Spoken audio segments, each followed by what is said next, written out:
Welcome to Stories for Sleep, a quiet space for those who are seeking deeper rest, not only for the body but also for the mind. As night falls, sounds slow down and light softens, yet emotions often refuse to settle. There may be nameless worries, old memories that suddenly resurface, or simply a vague sense of fatigue that makes it difficult to fully let go. Today's video is titled, "The Most Relaxing Truths About Emotions to Help You Fall Asleep." It was created for moments exactly like these. Instead of trying to control or push emotions away, we will look at them from a different perspective, gentler, deeper through the lens of Carl Gustav Jung. In this view, emotions are not problems to be fixed, but quiet messages waiting to be heard. Stories for Sleep does not tell stories that require you to think more. This channel was created to help you let go, to allow the mind to feel understood and to rest with itself. In the minutes ahead, you do not need to do anything at all. Simply listen, breathe more slowly, and allow your emotions to soften with the natural rhythm of the night. When night arrives and the outside world gradually grows silent, many of us recognize a familiar paradox. The body is tired, but the mind refuses to rest. Unnamed emotions, vague anxiety, sadness, without a clear reason, tension from an unknown source begin to whisper when all other sounds have faded. We often try to think it through, figure it out, or force ourselves to be calm so we can sleep. But the more we try to control, the farther sleep drifts away. Carl Gustav Jung once suggested that what is neglected in consciousness returns in the form of fate. Emotions are the same. They do not disappear simply because we ignore them, nor do they soften just because we ask them to be silent.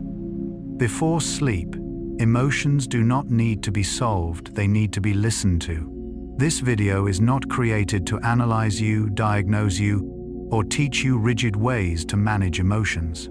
Instead, it is a slow space where we gently revisit the most soothing truths about emotions through the perspectives of neuroscience, physiology, and especially Jung's depth psychology.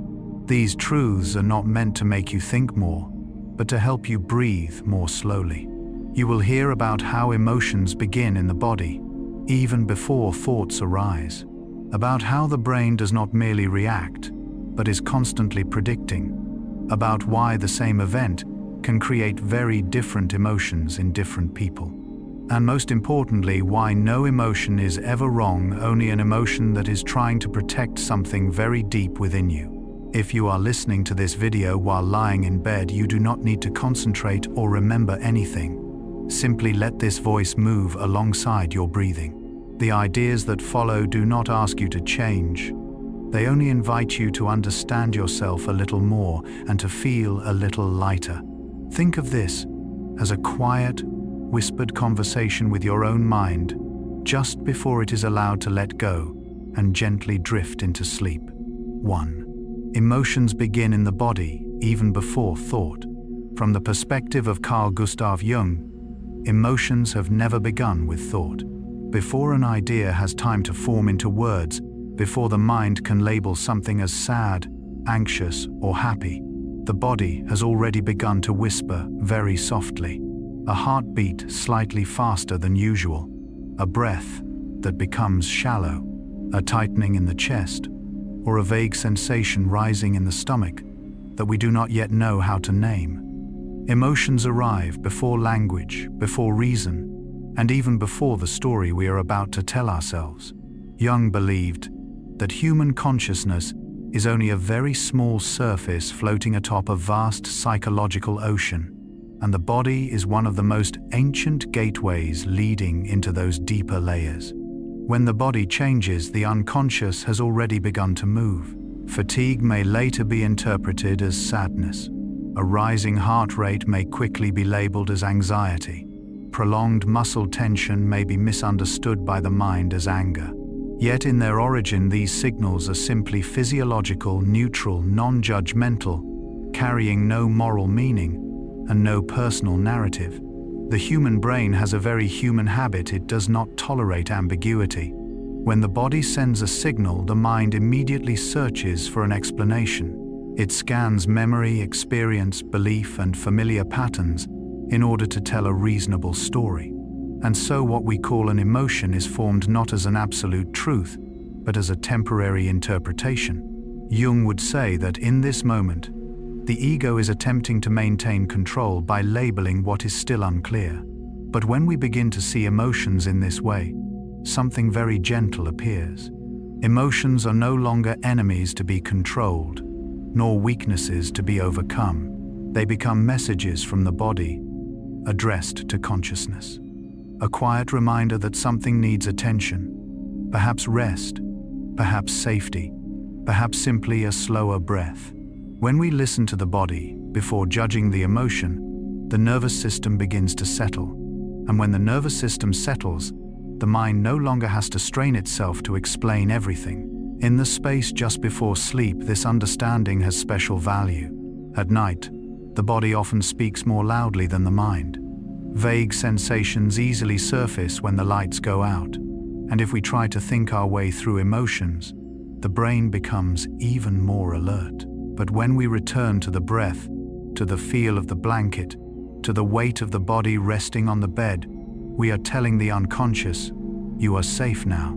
Jung believed that healing does not come from endless analysis, but from the capacity to remain with experience without rushing to interpret it.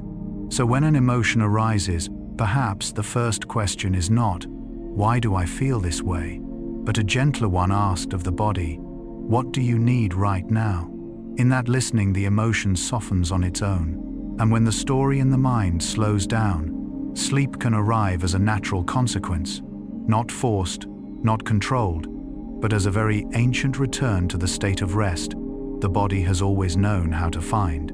Human emotions do not begin in thought, nor are they born from words in the mind. Before we can name an emotion as sadness, worry, fear, or joy, the body has been whispering it for a long time already.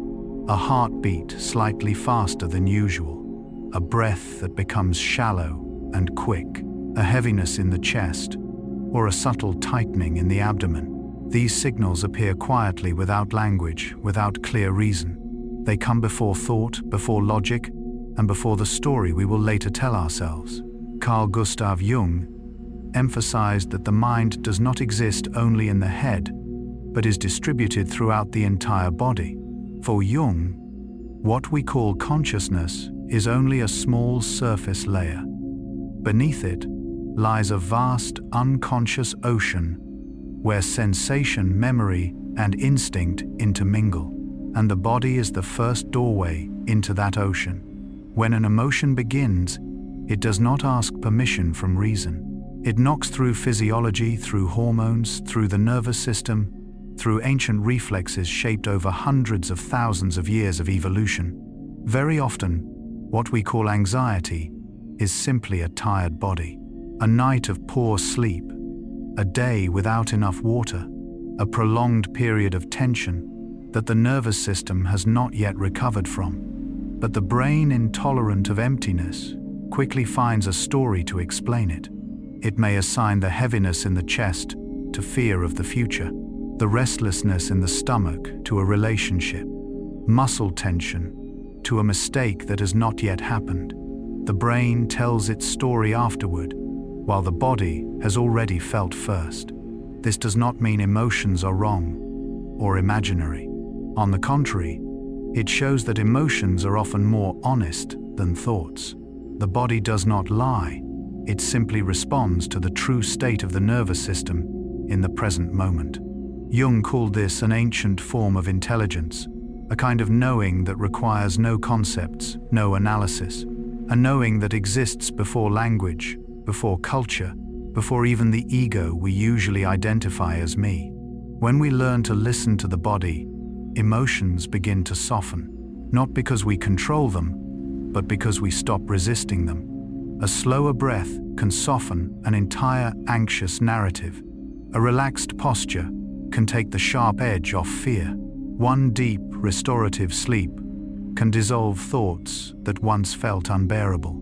Emotions change, not because we think differently, but because the body has returned to a state of safety. In the quiet space before sleep, what matters is not fully understanding your emotions, but allowing the body to feel without judgment.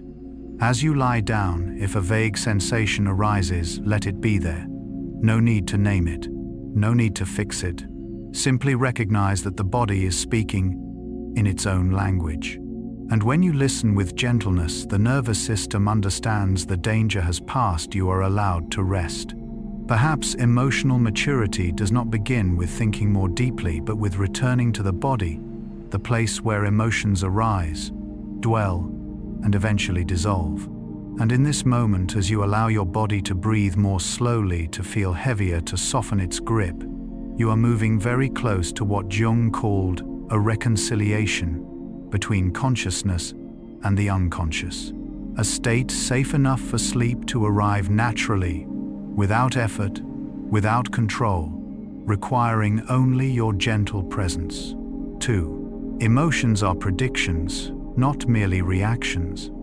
After emotions arise from the body, from a heartbeat slipping out of rhythm, a shallow breath, or a slight tightening in the chest, the brain does not allow those signals to remain in silence.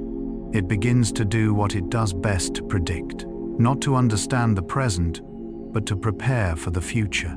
And at that moment, emotions are no longer simple reactions. They become quiet hypotheses about what might happen next.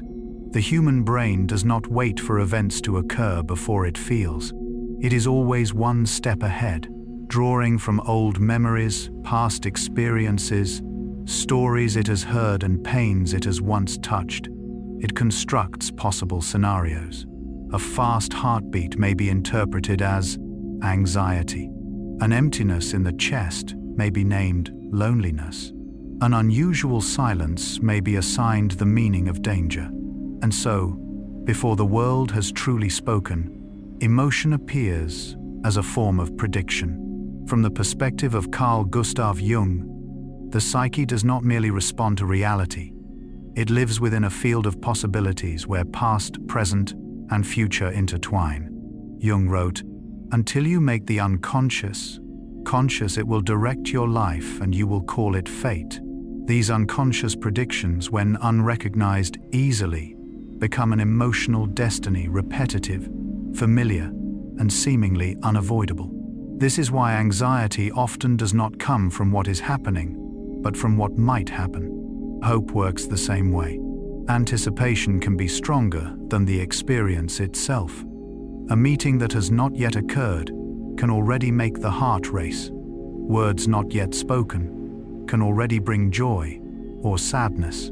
Imagination, one of humanity's greatest gifts, is also the place where emotions are born in a very real way, even when events exist only in the mind. What matters, especially at night, when the mind drifts more easily, is this: emotions are not final judgments about reality.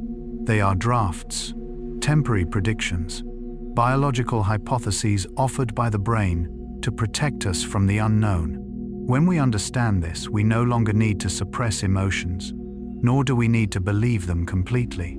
Like dreams, emotions tell us a story, but they do not demand immediate action. They only ask to be listened to, gently, without argument, without rushing to fix them. In that stillness, the nervous system begins to lower its guard. The heartbeat slows, the breath deepens, and predictions no longer fed by tension dissolve like thin mist.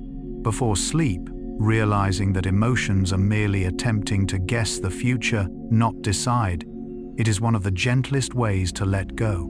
You do not need to know what tomorrow will bring. You only need to remain with this moment where the body is safe and the mind is allowed to rest within very human uncertainty.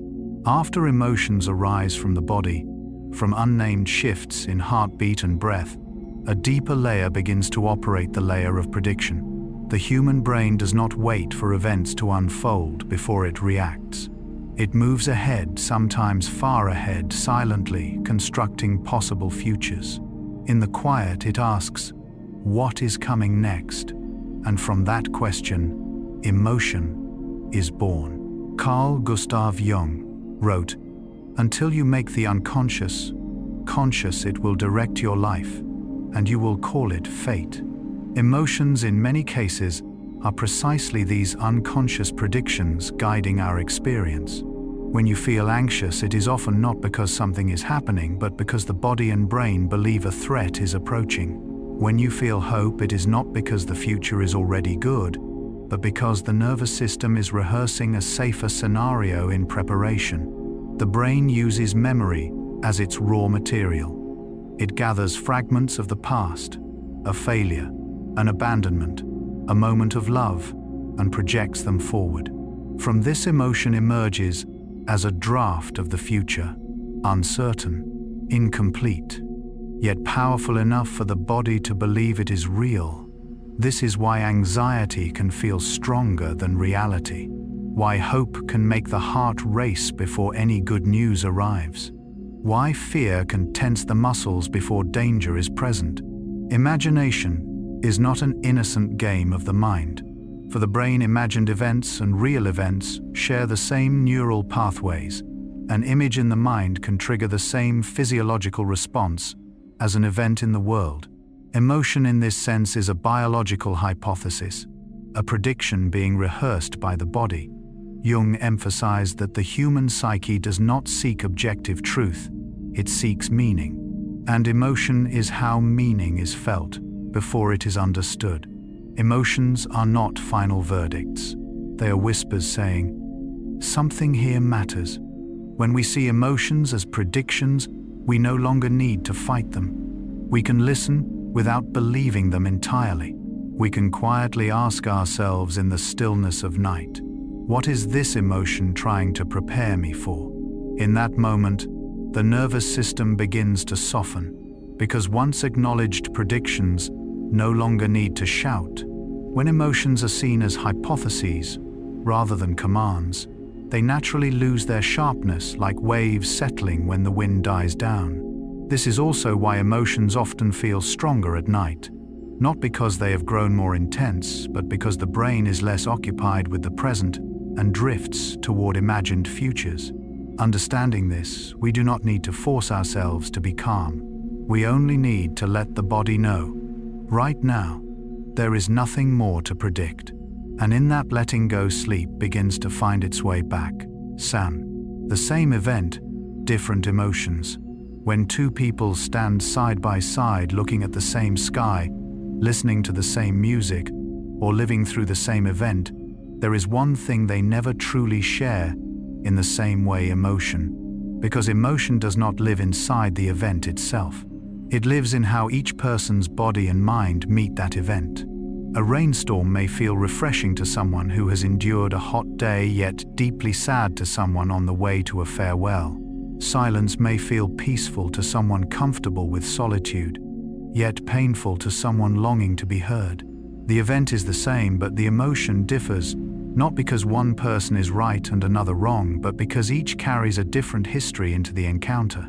Carl Jung emphasized that we do not see the world as it is, but as we are. What we call reality always passes through filters of memory, belief, trauma, hope, and unnamed unconscious material. Emotion does not reflect the event itself. It reflects the relationship between the event and the inner world of the one experiencing it. An old memory may quietly rise when the present knocks at the door. A long past experience, sometimes from childhood, can determine whether we feel safe or threatened in an ordinary situation. The brain does not clearly distinguish between now and then when emotional activation is similar, and so we do not react only to the present, but to an entire past whispering behind it. Culture, environment, the way we were loved or neglected, all of these weave the unique emotional language of each person. Some are taught that expressing emotion is weakness. Others learn that silence is dangerous. Some feel safe in clarity. Others feel threatened by certainty itself. There is no universal emotional map, only personal ones drawn from very different paths. Seen this way, emotion no longer needs to be argued with, judged, or hastily corrected. It becomes information, a signal revealing what in the inner world has been touched. When someone reacts strongly, It is not because they are too sensitive, but because something deeply important has been activated. And when we realize that the same event can give rise to countless emotional responses, something gentle happens. We stop trying to convince others to feel as we do. We stop blaming ourselves for emotions that seem unreasonable. We begin to understand that emotions do not need to be logical to be valid. They only need to be understood. In the quiet space before sleep, this understanding brings a deep kind of peace. You do not need to fix the emotions of the day. You do not need to prove that you were right or strong. You only need to acknowledge, I felt what I felt, because I am who I am, with all the history I carry. And when judgment fades, the nervous system softens. The body releases tension. Breathing becomes steadier. The mind no longer needs to defend itself. Sleep, which arrives not through effort, but through permission, begins to find its way. The same world, yet each person enters through a different door. And tonight, as you close the door on a long day, allow your emotions to exist exactly as they are. No fixing, no explaining. Just being there long enough for you to gently drift into sleep. There are moments that seem very simple. A word spoken, a glance passing by, a late message, a door closing. Yet what unfolds inside each person in response to that same moment is entirely different. For one, it is relief. For another, a vague unease. For a third, an old memory rising unexpectedly without knowing why. Carl Jung emphasized, until you make the unconscious conscious, it will direct your life, and you will call it fate. Emotion is one of the paths through which the unconscious steps into the light, and the unconscious of each person has never been the same. An event carries no emotion of its own. It carries only the potential to awaken emotion. What determines the emotion does not lie in the event itself, but in the psychological history of the one experiencing it. The brain does not ask, "What is this?" It asks, "What does this resemble from my past?" The same sound in the night. To someone raised in safety, it is only the wind. To someone shaped by instability, it may signal danger. The same silence. To someone who needs space, it is rest. To someone who has been abandoned, it is a threat. Emotion does not reflect the present alone. It reflects the present plus an unfinished past. Jung called these layers of memory complexes, clusters of emotion formed around earlier experiences. Complexes are not pathology. They are emotional memory stations of life. When an event touches, a complex emotion rises faster than reason, stronger than the actual circumstance, and often carries a tone older than our current age. This is why we sometimes react too strongly. In truth, we are reacting to multiple moments at once. Culture, language, and belief also shape emotion. Some cultures see silence as respect. Others experience silence as coldness. Some communities teach restraint of sadness. Others allow tears as a valid language. No emotion is absolutely right or wrong. There are only emotions that fit the inner story of the one feeling them. Understanding this helps us stop trying to fix our own emotions and stop judging the emotions of others. When night falls, when noise diminishes, when the body begins to soften, we may notice something very gentle. Emotion is not an enemy. It is memory seeking to be seen. And when we allow emotion to exist, without rushing to explain it, without trying to change it, the nervous system gradually understands the danger has passed. Sleep in this way is not forgetting emotion. It is placing it down, so that tomorrow we may pick it up with lighter hands. If you are listening now and feel an emotion quietly stirring, let it be there. No need to name it. No need to understand it immediately.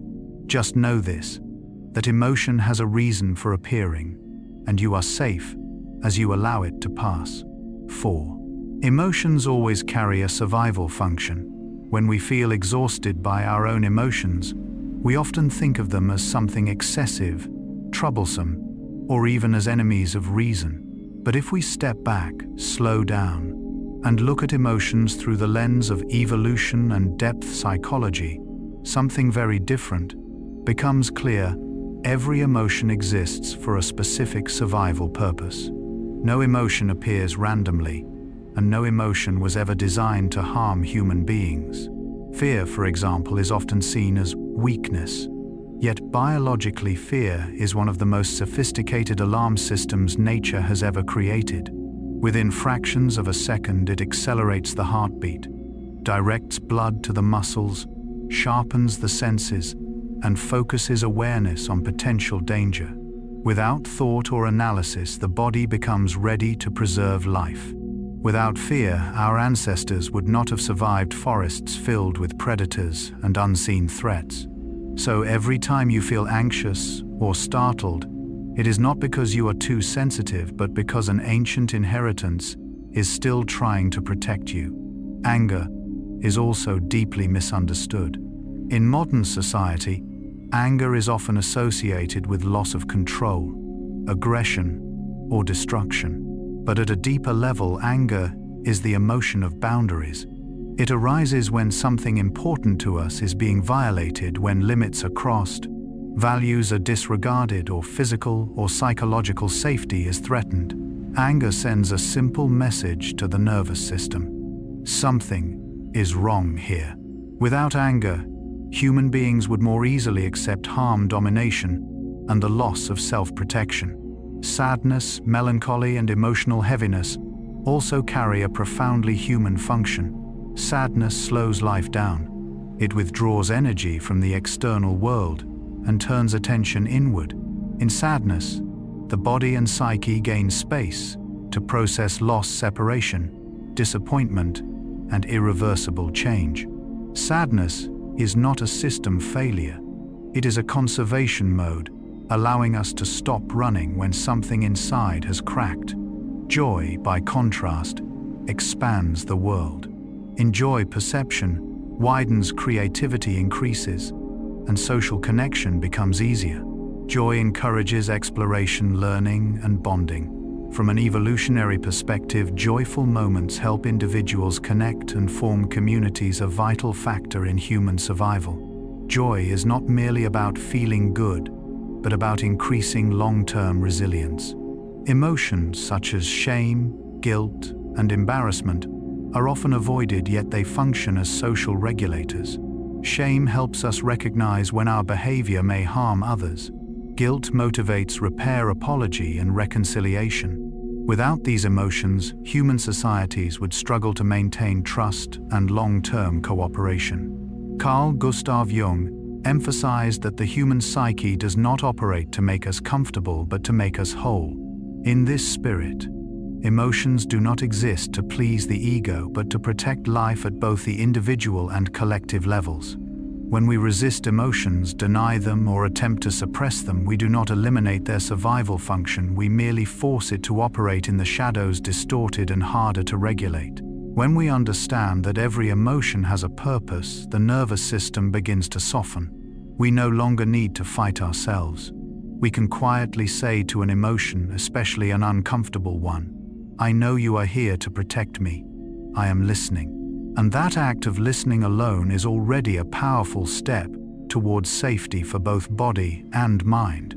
In the context of sleep, this understanding is especially important. When emotions are no longer seen as enemies, the nervous system does not need to stay on guard through the night. The body can release vigilance, breathing slows, thoughts loosen, and in that quiet acceptance, sleep arrives not as effort, but as permission. There is a widespread misunderstanding in modern life that emotions must be controlled, regulated, or eliminated in order for humans to become more rational. But if we step far enough back, deeply enough, a very different truth appears. Emotions were never created to burden us, but to help us survive. Before language, before philosophy, morality, law, or psychology, emotions existed as a refined and precise biological navigation system, helping organisms detect danger, opportunity, loss, and connection. Fear appeared before the concept of threat. Sadness existed before the word loss. Joy was present long before humans understood the meaning of happiness. Every emotion is a survival strategy, accumulated over millions of years of evolution. Fear is not meant to weaken you. It accelerates the heart, dilates the pupils, tightens the muscles, all for one simple goal: to keep you alive for one more moment. Anger is not a moral failure.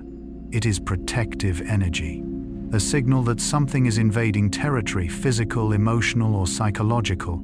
Disgust is not cruelty. It helps avoid toxins, disease, and contamination, a biological reflex older than any social norm. Sadness is not weakness. It slows the nervous system, reduces drive and stimulation seeking, making room to digest loss.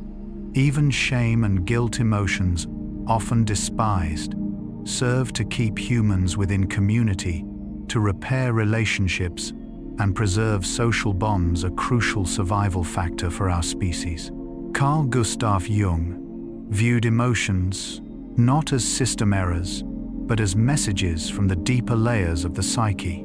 He believed that when emotions are suppressed, they do not disappear. They merely change form, becoming quieter, more distorted, and often emerging as physical symptoms, unconscious behaviors, or dreams. Emotions do not demand immediate action. They only ask to be heard. The problem of modern humans is not having too many emotions. It is losing the ability to read their function. We fear fear.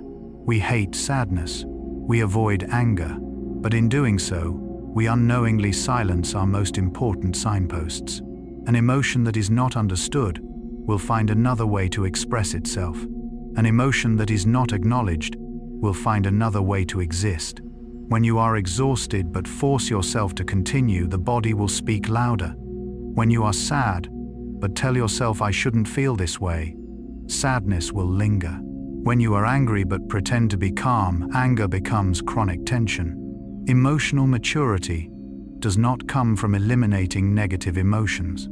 It comes from understanding the survival role each emotion is trying to fulfill. When fear appears, instead of asking, "How do I stop being afraid?" we might ask, "What in me needs protection?" When sadness arrives, instead of forcing cheerfulness, we might ask, "What have I lost?" When anger flares, instead of feeling ashamed, might ask, "Which boundary of mine has been crossed?" At the deepest level, emotions are not enemies of reason. They are life's oldest partners. And as you lie down preparing for sleep, the body and mind begin to withdraw from urgent survival mode. Emotions no longer need to shout. They can whisper. In this quiet space, you do not need to fix emotions. You do not need to resolve them. You do not need to analyze them. You only need to allow them to exist, like tired guards finally permitted to sit down and rest. And when emotions are allowed to complete their function, the nervous system begins to relax.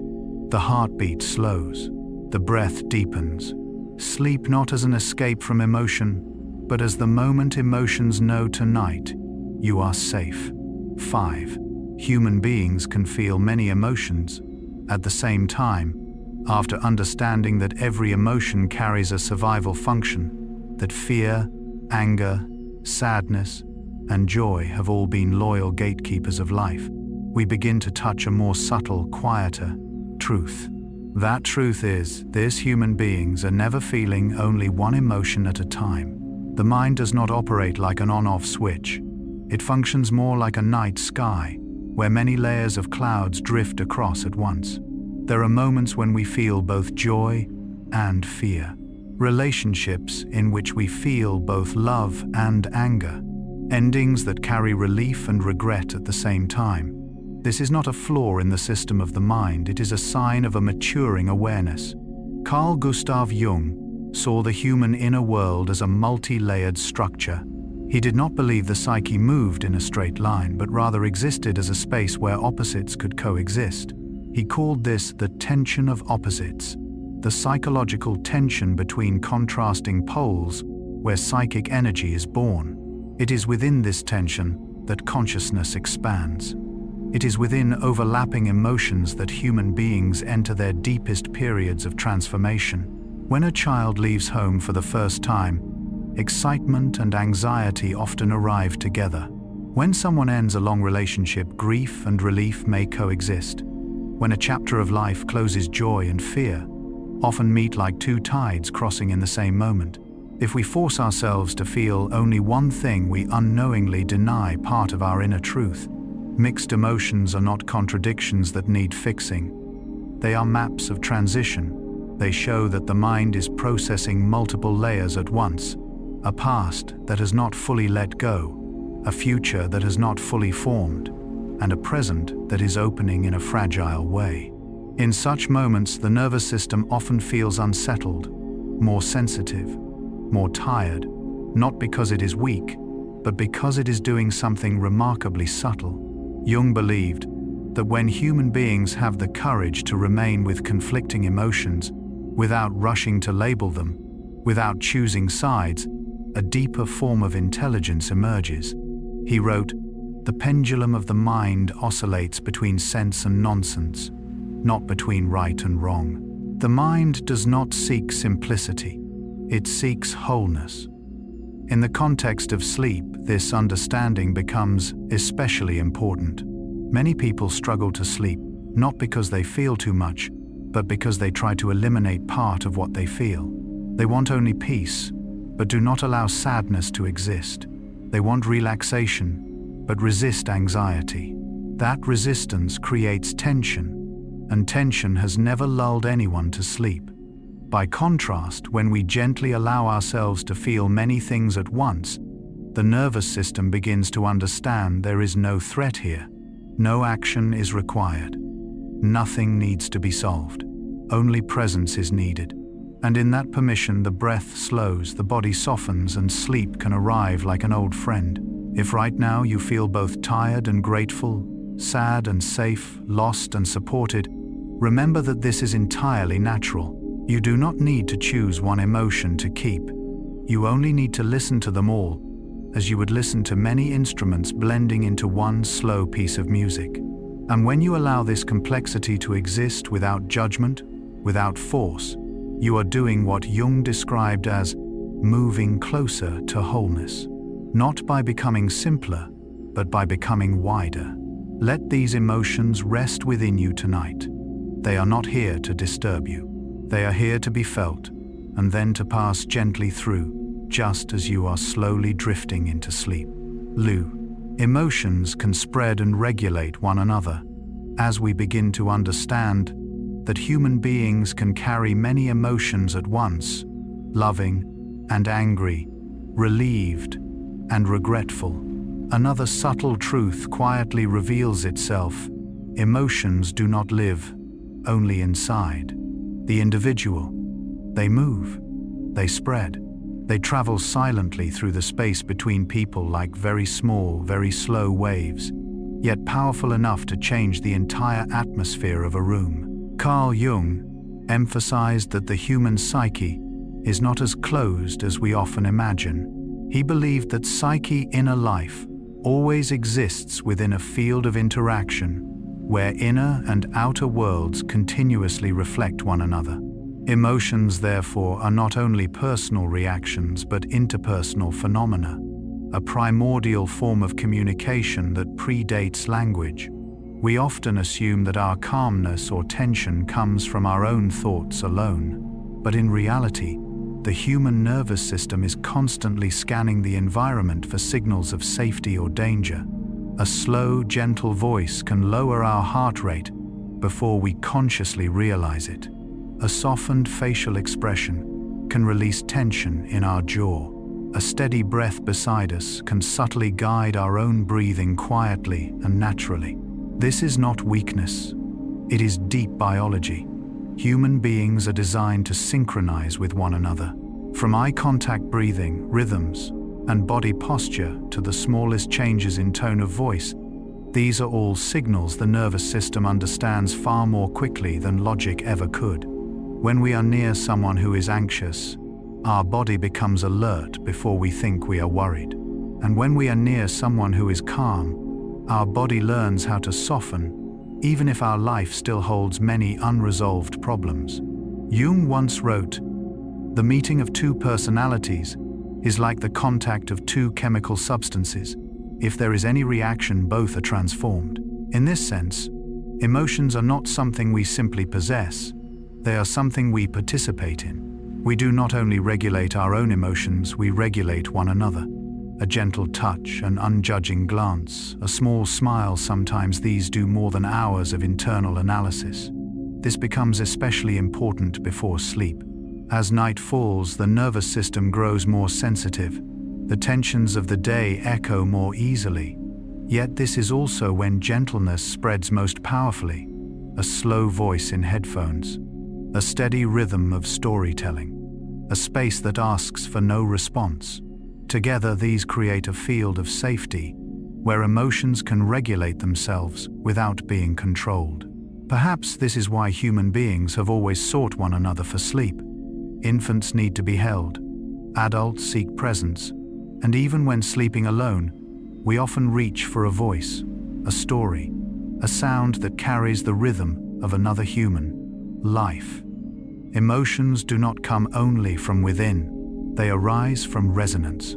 And when that resonance is slow enough, soft enough, and free of demand, it becomes the most natural lullaby the nervous system has ever known. In the next section, we will move even closer to a truth that is deeply familiar, that the body through sleep, nourishment, posture, and breath influences emotion far more than we often realize, and that sometimes changing how we feel does not begin in the mind at all, but simply with how we allow the body to rest on the bed each night.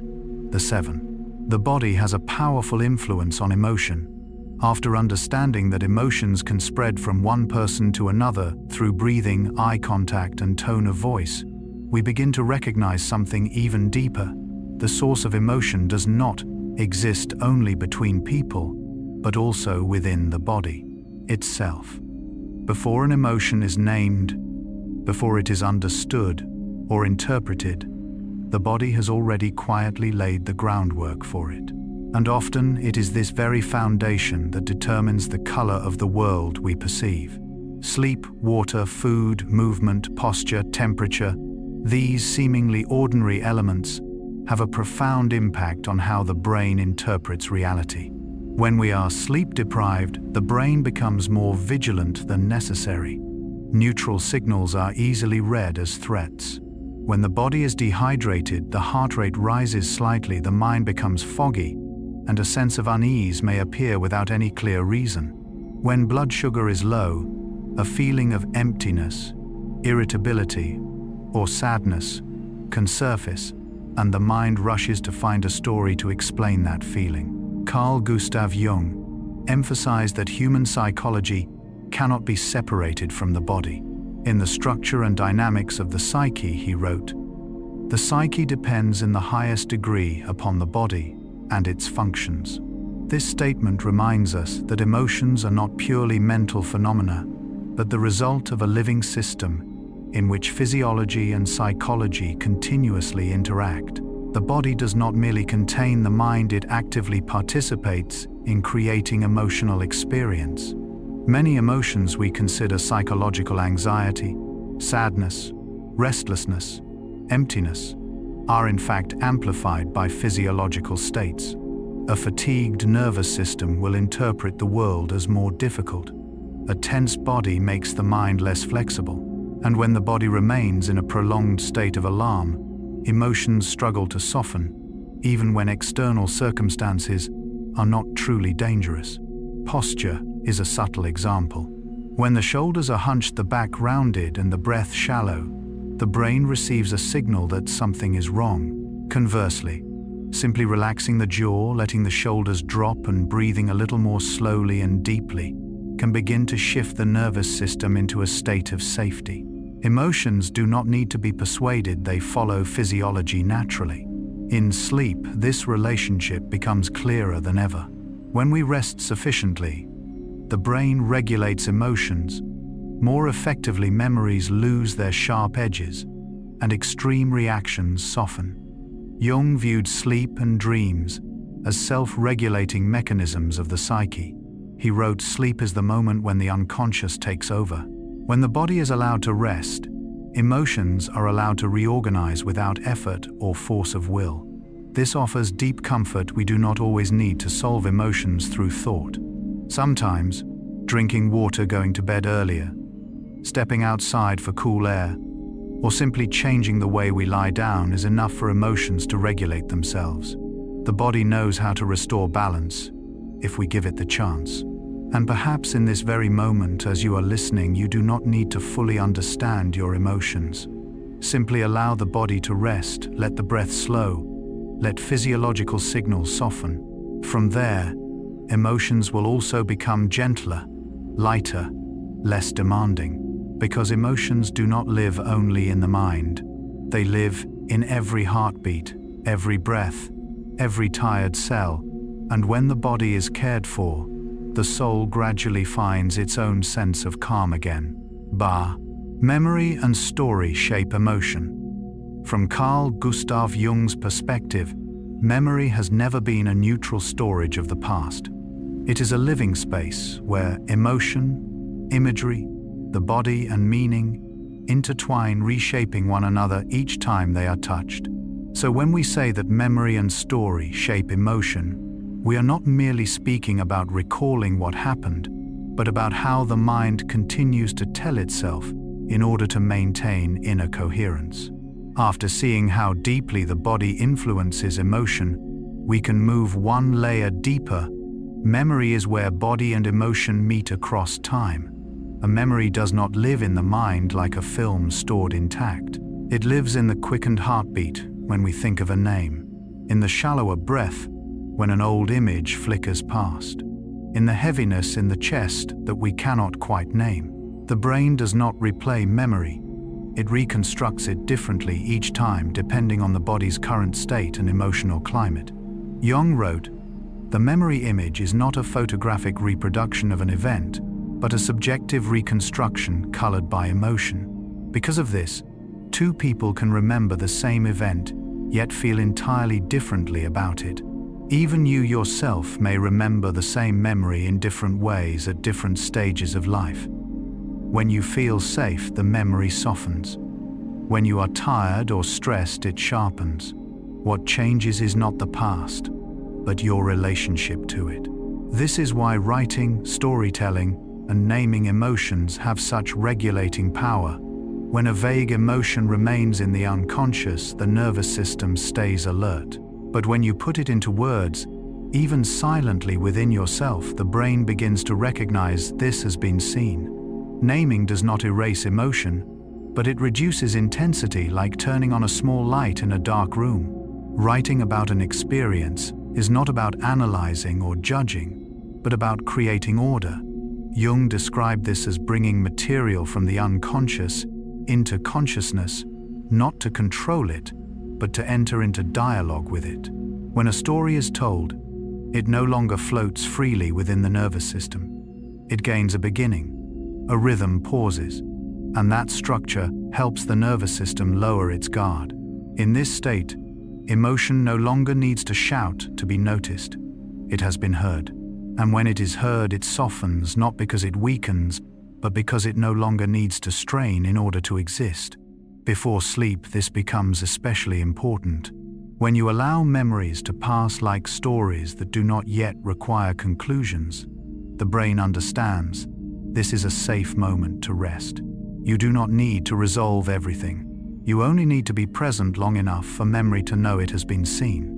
And in that quiet, emotions begin to reorganize themselves, not through force, but through the gentleness of being told, being placed into a flow, and then being allowed for now to be set down. 9. Emotions can be trained. After moving through the body memory story and the unconscious currents that shape emotion, we arrive at a very gentle truth.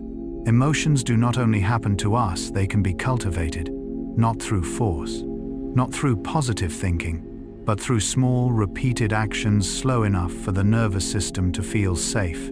Carl Jung once wrote, "Until you make the unconscious conscious, it will direct your life, and you will call it fate."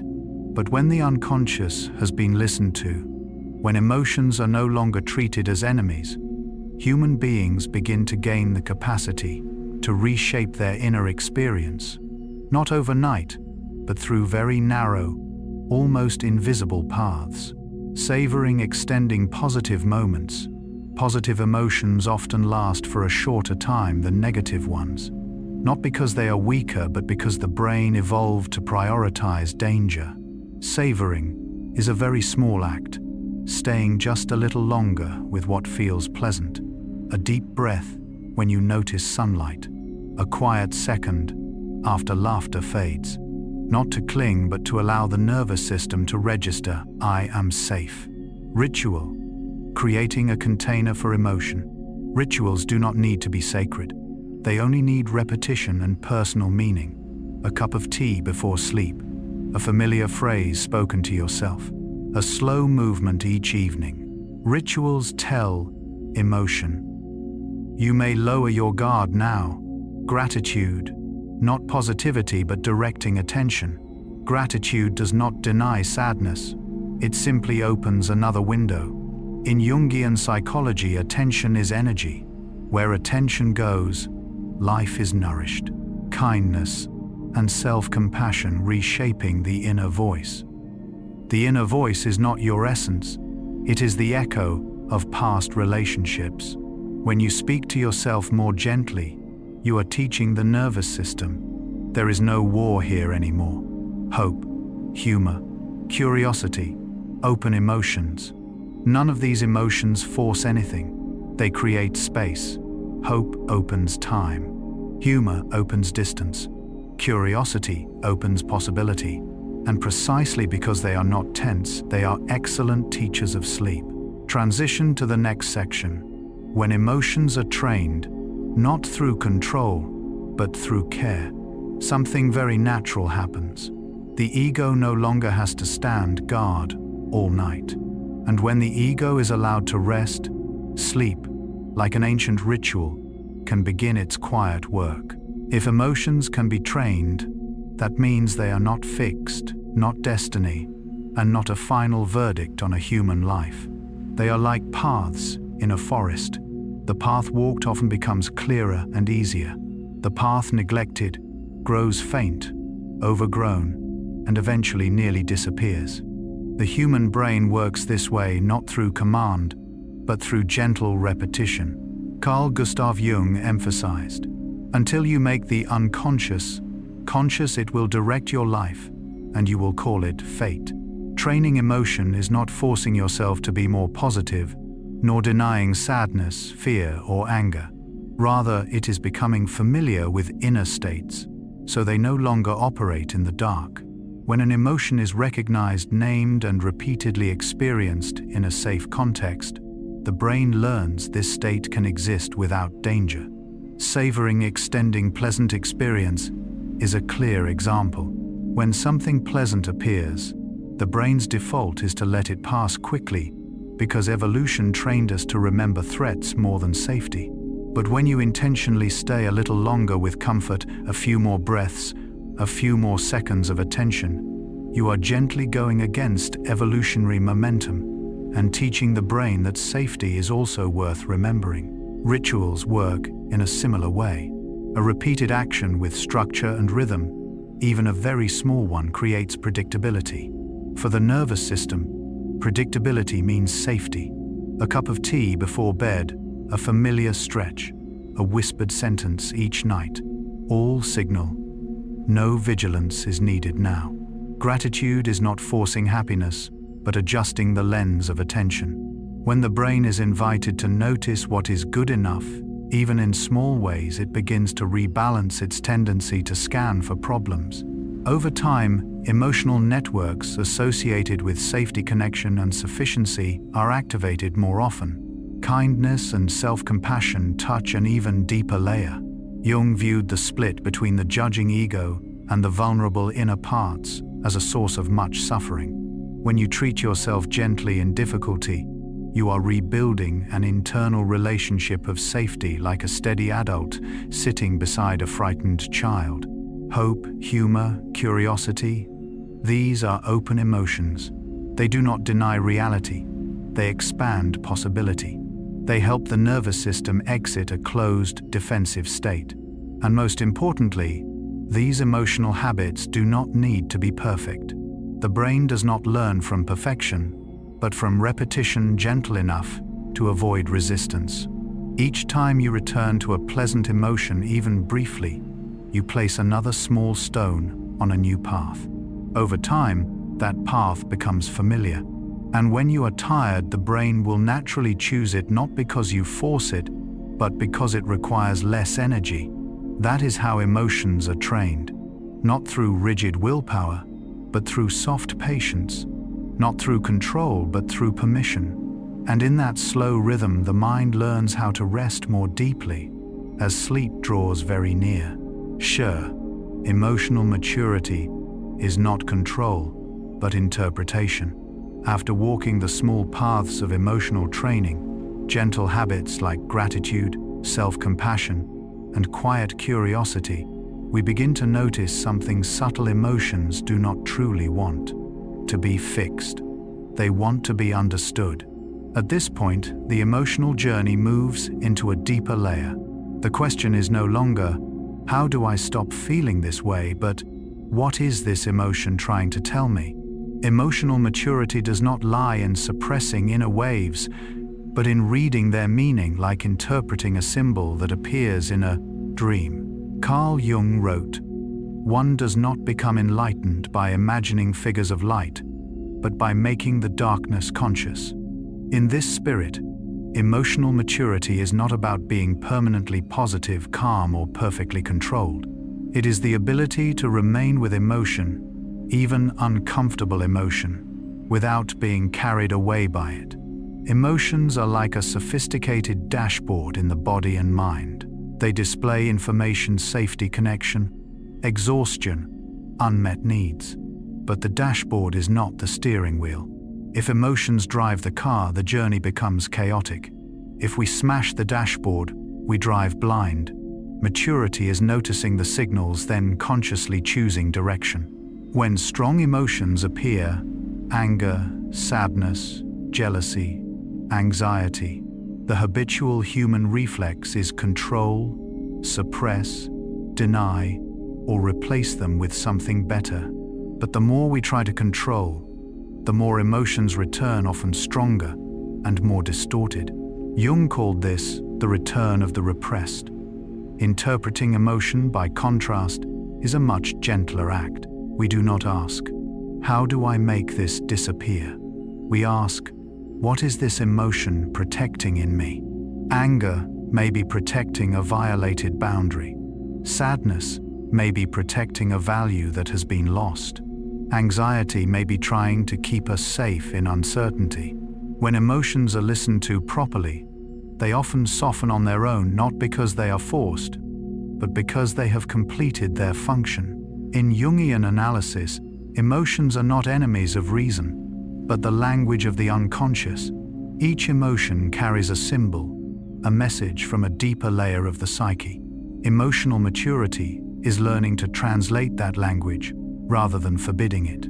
This is especially important before sleep. At night, when conscious control thins, emotions that were not interpreted during the day often surface as racing thoughts, anxiety, or dreams. Not because you are weak, but because the mind is trying to complete unfinished stories. When emotions are listened to during the day, named, understood, respected, the nervous system does not have to work as hard at night. Sleep becomes deeper, softer, like a lake after sediment has settled. Emotional maturity does not make you numb or always okay. It makes you trust your inner system. Trust that emotions arrive for a reason. Trust that you can hear them without drowning. And in the moment you lie down and close your eyes, there is nothing left to fix or analyze. Just know this: today's emotions have been seen, understood enough, and may rest with you. At the deepest level, Emotional maturity is not identifying yourself with temporary states. You no longer say, "I am sadness," but gently notice sadness is present. That small difference creates a safe distance between the observer and what is observed. In that space, sleep can appear. And perhaps now, as you lie quietly in the dark, you do not need to understand anything more. Just know these emotions do not need to be repaired. They only need to be seen. The rest, balance, softness, release will happen on its own, the way the body knows how to fall asleep without instruction. If you wish, I can help you. Write a final lullaby-like closing section for the entire theme, the most relaxing truths about emotion, one that gently dissolves all concepts and carries the listener fully into sleep. 11. Emotions do not belong only to the individual, they belong to the collective. From the perspective of Carl Gustav Jung, when we speak about emotions, it would be incomplete to see them only as isolated private experiences contained within each individual. There are emotions that come to us not because of any specific personal event, but because we are living, breathing, and existing within a much larger emotional field, family, community, era, and even the collective history of humankind. Jung called this deeper layer the collective unconscious, a realm where ancient images, memories, and emotions continue to circulate, even when we are not consciously aware of them. There are anxieties that arise within us that are not tied to present danger, yet closely resemble fears that existed in many generations before us. Fear of scarcity, fear of insecurity, fear of being excluded from the group. There are sadnesses we carry that do not originate in our own life story, but in unnamed losses within families, nations, and societies. Jung once wrote, "The collective unconscious contains the whole spiritual heritage of mankind's evolution, born anew in the brain structure of every individual. Because of this, emotion does not only come from me, it also passes through me, like a current that is longer than a single lifetime." When we grow up in a tense family, our nervous system learns vigilance even in the absence of danger. When we live in an unstable society, anxiety becomes the default emotional background. These states are not personal weaknesses, but profound adaptations of body and mind to the surrounding emotional environment. Recognizing this brings great gentleness. We no longer need to blame ourselves for asking, "Why do I feel this way?" Sometimes we are simply feeling on behalf of many others. In the collective unconscious, emotions function like waves. A wave of anxiety can move through generations. A wave of hope can do the same. When we begin to recognize that not every emotion needs to be fixed immediately, but first needs its origin acknowledged, the nervous system naturally lowers its level of alertness. Jung emphasized that psychological growth does not mean eliminating the unconscious, but making it conscious. Until you make the unconscious conscious, it will direct your life, and you will call it fate. When night falls, and you prepare for sleep, realizing that the heavy emotions you carry may not fully belong to your present ego, can create a small but meaningful breath of relief. You do not need to carry the full weight of history, family, or society into sleep. You may gently set it down, understanding that emotions have a life of their own, arriving, passing, and continuing their journey in many forms. From this point, as we begin to distinguish between personal emotion and collective echo, a new door opens, the door to self-regulation, self-compassion, and the ability to enter sleep, not as an escape, but as a safe return, a place where you no longer need to carry the world for a brief moment of rest. There are evenings when you lie down with a vague sense of heaviness, not because anything particular happened today, not because a specific memory resurfaced, just a fatigue spread throughout the body, as if you are carrying something you cannot name. And it is very possible that what you are feeling is not entirely your own. Carl Gustav Jung suggested that human beings do not live only in the world of personal consciousness, but are deeply embedded in a larger, invisible layer, the collective unconscious. Their images, impulses, fears, and unspoken emotions continue to flow like underground water beneath the surface of society. When a person feels anxious, sad, or tense without knowing why, they may be touching an emotional wave that existed long before they were born. In many families, emotion is transmitted not through words but through atmosphere. An adult, living in constant worry, creates an emotional field in which children grow up. Without explanation, the child learns vigilance. Without a specific event, the nervous system learns tension. Over time, that anxiety no longer has the shape of personal memory, but becomes a baseline state always present, like a faint noise that never turns off. Jung wrote, "The collective unconscious contains the whole spiritual heritage of mankind's evolution born anew in the brain structure of every individual." This means that when you feel sad without knowing why, you may be touching an emotional memory, not belonging to one lifetime but to many generations. Some sadness carries traces of war loss, migration, famine, or prolonged instability. These do not disappear simply because present circumstances have changed. They settle into how humans love, fear, and rest. Societies, too, have emotions. When a community lives long in uncertainty, tension becomes normal. When a culture values speed, achievement, and control, the feeling of not enough spreads like a thin mist. Each individual carries a small fragment of that collective emotion, often mistaking it for a personal flaw. But Jung did not see emotion as personal failure. He saw it as signal, not only from within, but from the relationship between individual and world. When you realize that not every emotion is a personal problem, something important happens. Self-blame begins to dissolve, and in that dissolution, space for sleep appears. Sleep does not come when we try to solve every emotion. It comes when we allow ourselves to set down what we do not need to carry into the night. When you lie still and quietly acknowledge, "Perhaps this feeling is not entirely mine," the nervous system receives a message of safety. You do not need to repair history. You do not need to understand everything right now. You only need to rest. In the quiet darkness of night, the boundary between the personal ego and the larger world softens. And in that moment, you no longer have to carry everything. You are simply a small part held by a much larger system. From here, we can move into an even deeper layer, where emotion is no longer seen as a burden to be solved, but as a current to be listened to and then allowed to pass. And that is where the next part of the story begins. A place gentler, slower, and very close to sleep. When we begin to realize that not every emotion within us is our own, when we understand that many worries, sadnesses, and tensions are inherited through family, society, and history, a gentle question emerges. If there are emotions we carry for the collective, what about the emotions we were never allowed to carry for ourselves? The emotions judged as unacceptable, the impulses suppressed out of fear of losing love, safety, or belonging, where did they go?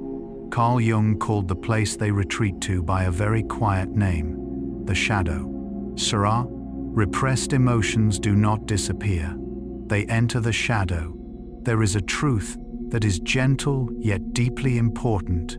Emotions never disappear, simply because we do not allow them to appear. Anger does not vanish when we force ourselves to be kind. Jealousy does not dissolve when we try to appear noble. Vulnerability does not disappear when we wear strength like armor. They simply withdraw. And when they withdraw far enough, they enter the shadow of the mind. Jung wrote a sentence that is short but very deep. One does not become enlightened by imagining figures of light, but by making the darkness conscious. Human beings do not mature by looking only toward the light, but by recognizing their own darkness. The shadow is not evil. In Jung's view, the shadow is not the bad part, but the part that was never allowed to exist. It may include anger that was silenced in childhood, jealousy that was criticized, vulnerability that was shamed. the need for care that was never met. These emotions do not make you a bad person. They simply did not find a safe place in consciousness, and so they chose to remain in the dark. When the shadow is unseen, when an emotion is pushed into the shadow, it does not disappear, it changes form. It may return in dreams as vague images. It may become tension with no clear cause. It may appear as physical fatigue without clear illness. It may cause strong reactions to very small things, not because you are weak, but because something inside is knocking, waiting to be heard. Jung said, "Until you make the unconscious conscious, it will direct your life, and you will call it fate. Until you recognize what is operating unconsciously, you may believe it is simply fate, personality, or bad luck." The shadow and the nervous system. From a neurobiological perspective, repressed emotions keep the nervous system in prolonged alert. The body does not distinguish between real danger and suppressed emotion. To the body, unprocessed emotion equals an unresolved threat. And so the shoulders remain tense, the jaw stays clenched, the breath stays shallow, sleep remains light. Not because you overthink, but because parts of you have not been allowed to rest. Accepting the shadow is not surrender. Accepting the shadow does not mean letting emotion control behavior. It simply means acknowledging its existence. You may quietly say to yourself, "There is a part of me that is angry. There is a part of me that is jealous. There is a part of me that is very tired." No fixing, no explaining, no acting, just seeing. And strangely, when it is seen, the shadow begins to soften. The shadow and sleep. Before sleep, consciousness thins. Control mechanisms loosen. This is when the shadow most easily surfaces. If you have ever lain awake without knowing why, dreamed intense emotional dreams, woken with a vague heaviness, it may not be because the day was terrible, but because something is waiting to be acknowledged. And the paradox is this: only when we stop resisting the darkness does the nervous system truly rest. The first step toward peace. The first step is not being more positive, not thinking differently, not letting go immediately. The first step is simply, this part is also trying to protect me. Jung said quietly, but truthfully, the shadow is a moral problem that challenges the whole ego personality. The shadow is not the enemy of the ego. It is an invitation for the ego to become wider, softer, more real. And when you lie still, eyes closed, without pushing away the emotions that appear, when you allow them to be present without reacting, you are sending the deepest signal of safety to your nervous system. In the next part, we will go a little further to a place where emotions are not only personal, not only collective, but begin to be integrated, so that you may enter sleep with less weight and more space for rest. 13. Emotions change with the day-night biological rhythm. When night falls, it is not only the light outside that softens, a deeper shift is taking place within you, in the brain, in the nervous system, and in the emotional world. During the day, the human mind is organized around action. We need to stay alert, focused, analytical, and responsive. Because of this, the brain builds layers of defense, reason becomes stronger, emotions are compressed, memories are set aside to be processed later. But when night arrives, these mechanisms begin to dissolve. The day-night biological rhythm, or circadian rhythm, does not only regulate sleep, it regulates how we feel. At night, the sympathetic nervous system retreats. The parasympathetic system rises. Heart rate slows. Stress hormones decrease. Hormones related to recovery and dreaming increase. And at the same time, emotions move deeper. Things that merely pass by during the day, a small sadness, an old memory, a sentence left unanswered at night, suddenly become clearer, heavier, more vivid. Not because you are becoming weaker, but because the armor of consciousness is being gently removed. Carl Jung once emphasized, "The night is the mother of thoughts." Night is where true thoughts are born. Not thoughts for action, but thoughts for understanding, for connection, for transformation. At night, the brain becomes less defensive, not because it loses control, but because it is entering a mode of integration. The emotions suppressed during the day, as we discussed in the shadow, often choose the night to knock. Not to hurt you, but to be seen, to be heard, to be placed where they belong. Jung believed that sleep and the moments before sleep are when the boundary between consciousness and the unconscious is thinnest. This is the time when deep images, ancient emotions, unfinished memories are allowed to surface. So, if you have ever felt sadder at night, remembered more, cried more easily, thought about things that feel unsolvable, this is not a disorder. It is the natural rhythm of the human mind. Just as tides rise and fall with the moon, human emotions rise at night because the brain shifts into a mode with less control but richer in meaning.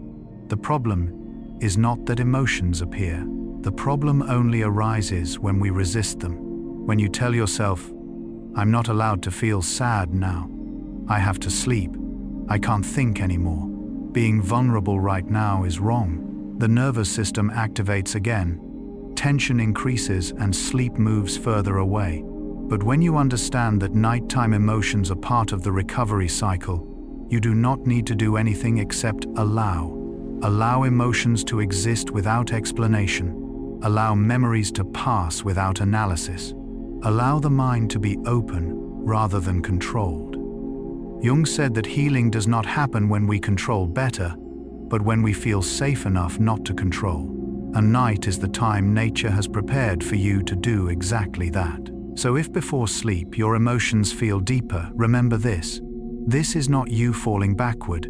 This is the mind descending to the depth it needs, so tomorrow can feel lighter. You do not need to push emotions away. Just lie still, breathe slowly, and let them pass like night clouds. Sleep does not come when all emotions disappear. Sleep comes when you no longer need to stand guard over them. When night falls, it is not only the external light that softens. Inside the human being, an ancient process begins. The nervous system slows. The defensive layers of consciousness thin. The filters that help us function during the day, logic, control, social roles, quietly withdraw. And in this quiet space, emotions begin to change their voice. During the day, emotions are often forced into the shape of action. What to do, how to decide, how to respond correctly. But at night, emotions no longer need to serve any goal. They simply need to exist. Carl Jung observed, "The unconscious comes alive at night, not because humans grow weaker, but because consciousness allows itself to loosen control." That is why when lying down, many people suddenly feel sad without a clear reason, memories resurfacing, lonely despite being fine during the day, or flooded with deep questions. What am I living for? These emotions are not signs of instability. They are signs of a nervous system shifting inward. At night, the brain prioritizes connection rather than action. Instead of turning outward, it turns inward. Instead of rapid analysis, it allows images, memories, and emotions to move slowly. In Jungian language, this is when the personal unconscious and the collective unconscious can most easily touch consciousness. Symbols, dreams, unnamed emotions gain permission to appear, not to harm us, but to be recognized. Unfortunately, modern life often misinterprets this process. People think, "I'm too weak. Why am I fine during the day, but worse at night?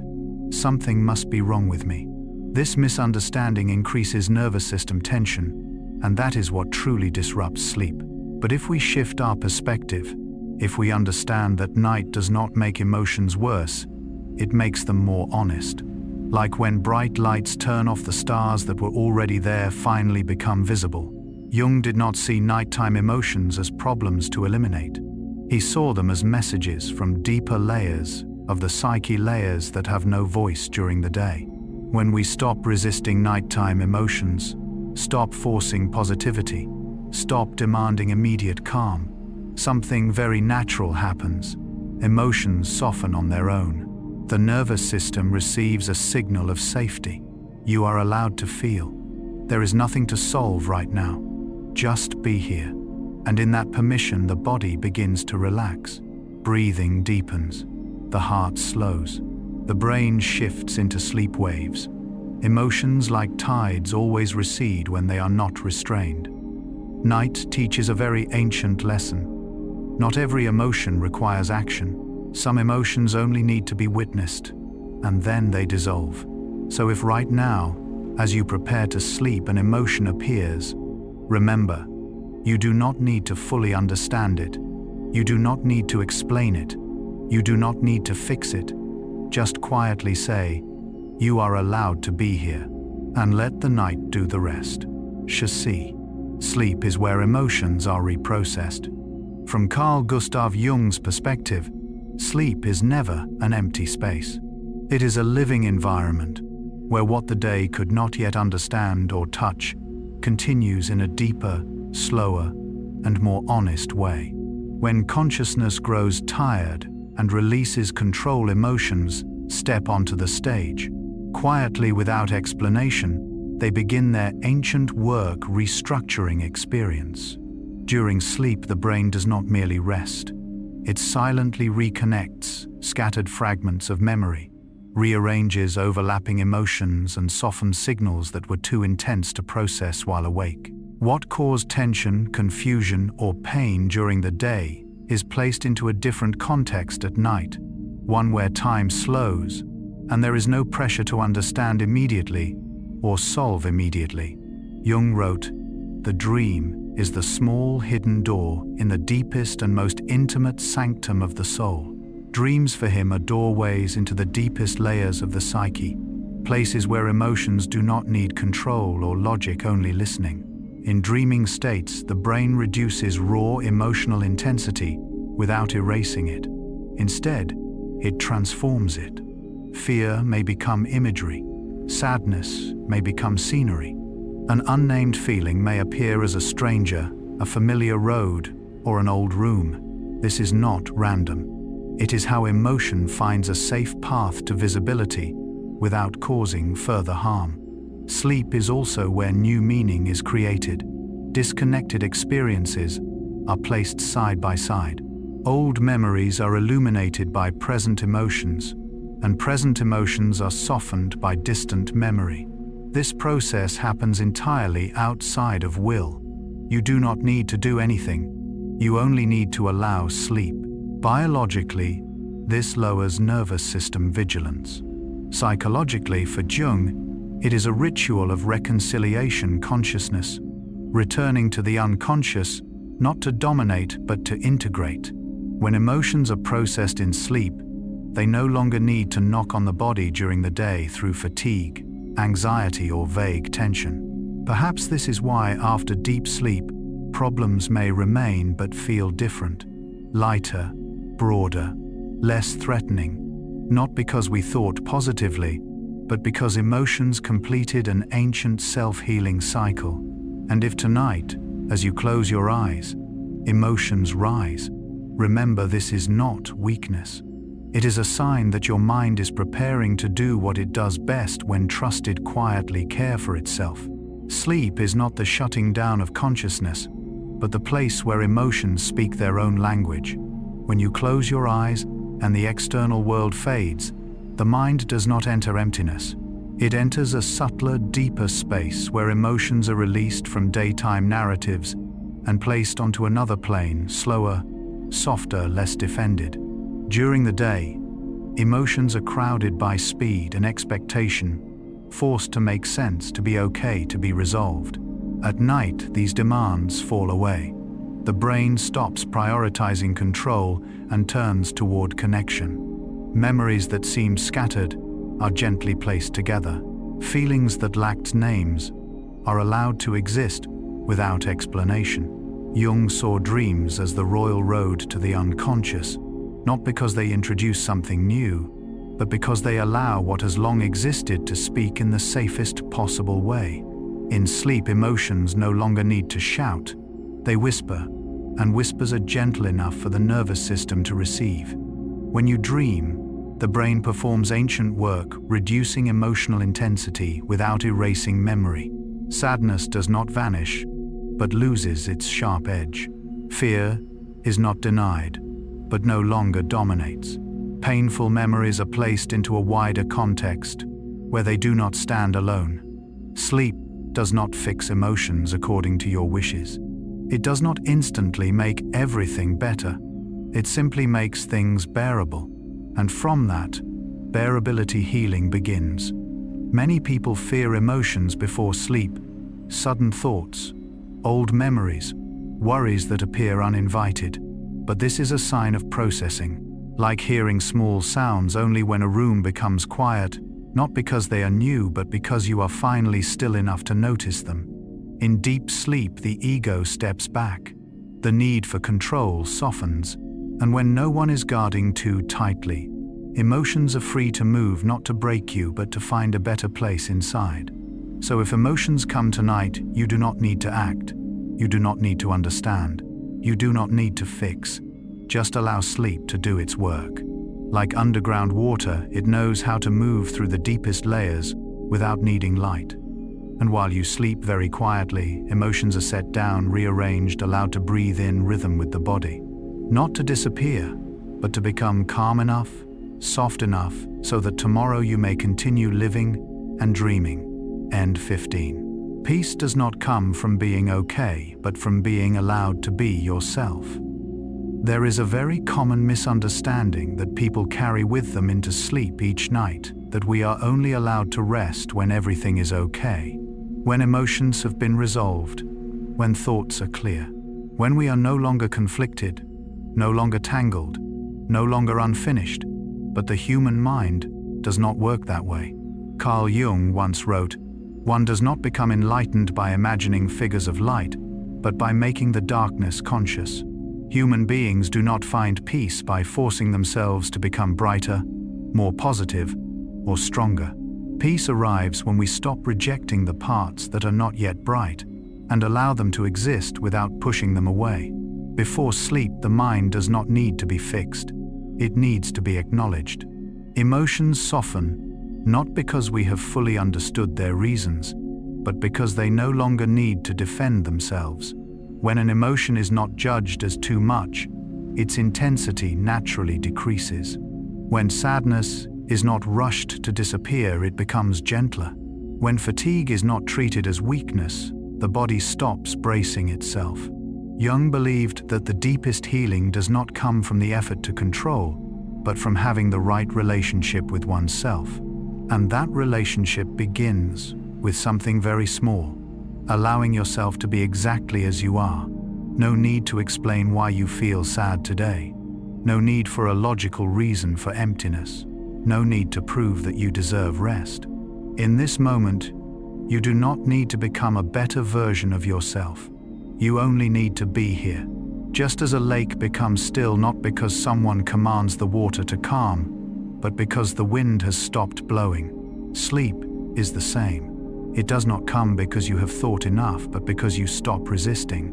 When we stop trying to be okay, the nervous system realizes that there is no longer a threat to respond to.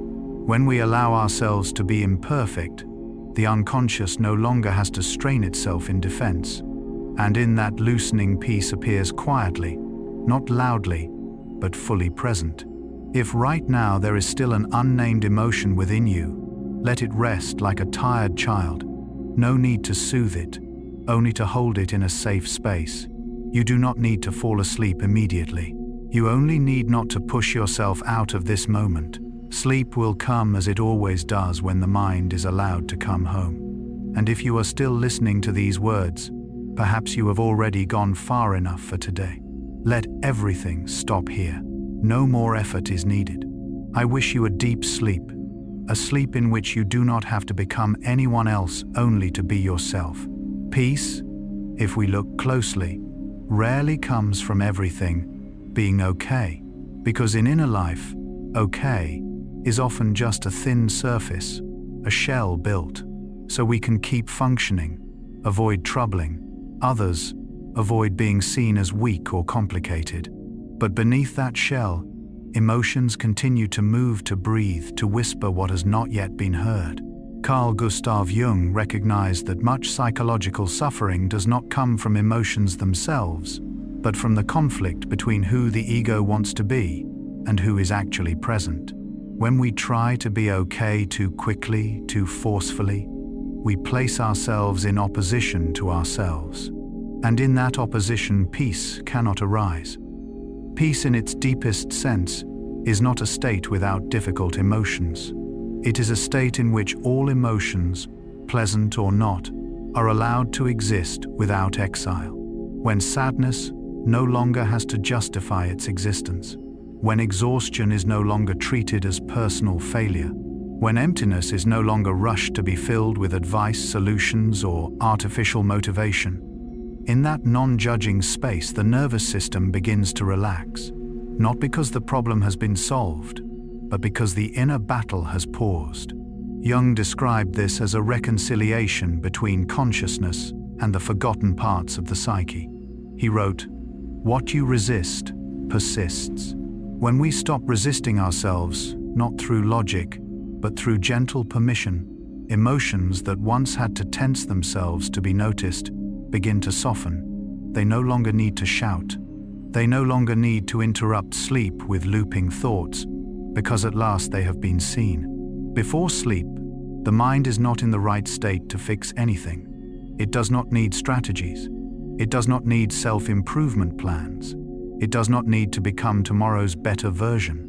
It needs one ancient thing: permission to be itself in this moment. Like a child who stops crying not because of explanation but because they are held. Like water that settles not because it is commanded, but because the wind has ceased. When you lie down in the dimming light of the room, the emotions left over from the day, regret, loneliness, or a small unnamed joy, are looking for a place to rest. If you push them away, they cling tighter. But if you whisper, even silently, "I allow everything that is here to stay," something strange happens. Emotions begin to find their resting place. Jung believed that the deepest healing occurs when the ego knows how to step back. Only then can the self-regulating systems refined over millions of years do their work. Sleep is an expression of that trust, trusting that we do not need to stay awake guarding everything, trusting that the inner world can reorganize itself in the dark. Peace, therefore, is not an achievement. It is not a reward for doing everything right. It is the natural result of no longer forcing yourself to be someone else. And when you allow yourself to be exactly who you are, unfinished, tired, not fully understood, the body receives a signal of safety. Breathing slows, shoulders soften, thoughts no longer need to connect into stories. At that point, sleep does not need to be reached. It simply arrives. After walking through all these layers of emotion, from subtle bodily sensations, to quiet predictions of the mind, to vague memories, to emotions not entirely your own, perhaps now you do not need to understand anything more. Understanding is not always the final step. Sometimes releasing understanding is where the journey closes. Jung reminded us that true healing does not come from eliminating darkness, but from allowing darkness to be present without exile. Your emotions are the same. They do not need fixing right now. They do not need organizing. They do not need to be made okay. They only need to be acknowledged as existing. Right now, as your breathing has slowed a little, as your shoulders may be dropping, as your body begins to rediscover the familiar shape of rest, your emotions are already doing their work in a very ancient, very intelligent way without your control. You are not the only one who worries at night. You are not the only one whose memories rise in silence. You are not the only one who feels more fragile when the lights go out. This is not weakness. It is biological safety, the nervous system realizing it no longer needs to stay alert. By day, we operate by will. By night, deeper systems take over systems that existed before language. before thought, before the ego. And emotion is one of those systems. If there is still an emotion that has not softened yet, try doing nothing with it. Do not name it. Do not analyze it. Do not ask why. Just let it be there, like a cloud drifting across the night sky, without tracking where it goes. Jung wrote, "One does not become enlightened by imagining figures of light, but by making the darkness conscious. But in sleep, we do not need to make darkness conscious. We only need to let it rest." Sleep is not the disappearance of consciousness, but a transfer of leadership from the ego to deeper layers of the mind, from control to trust, from effort to permission. And you do not need to do this correctly. Your body already knows how. Your brain learned this before your first memory. Even if you do not fall asleep right away, simply lying still, simply breathing, simply not resisting the present state that is already a form of rest. No emotion needs to be resolved before sleep. No thought must be completed. No better version of you is required before closing your eyes.